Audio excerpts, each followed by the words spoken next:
আসসালামু আলাইকুম, welcome to Maisha's English corner. আজকে আমরা শিখব ট্যাগ কোশ্চেন। ইংরেজিতে খুব ছোট্ট একটি গুরুত্বপূর্ণ রুল, যেটা দিয়ে বাক্যকে প্রশ্নে রূপান্তর করা যায়। What is a tag question? A short question at the end of A statement. Tag question মানে হলো একটি বাক্যের শেষে ছোট প্রশ্ন যোগ করা। সাধারণত দুইটি নিয়ম থাকে, পজিটিভ সেন্টেন্স হলে নেগেটিভ ট্যাগ এবং নেগেটিভ সেন্টেন্স হলে positive tag. For example, you are a student, are not you. সেমভাবে she can drive, can not she. They do not like coffee, do they. He has not finished yet, has he. দেখুন, positive you are a student, are not you.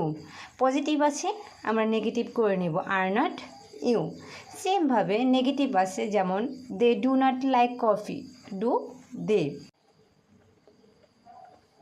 Tag question বলার সময় tone খুব গুরুত্বপূর্ণ।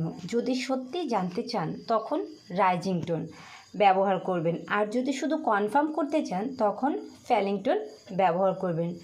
Your turn, he is your friend, they are not ready.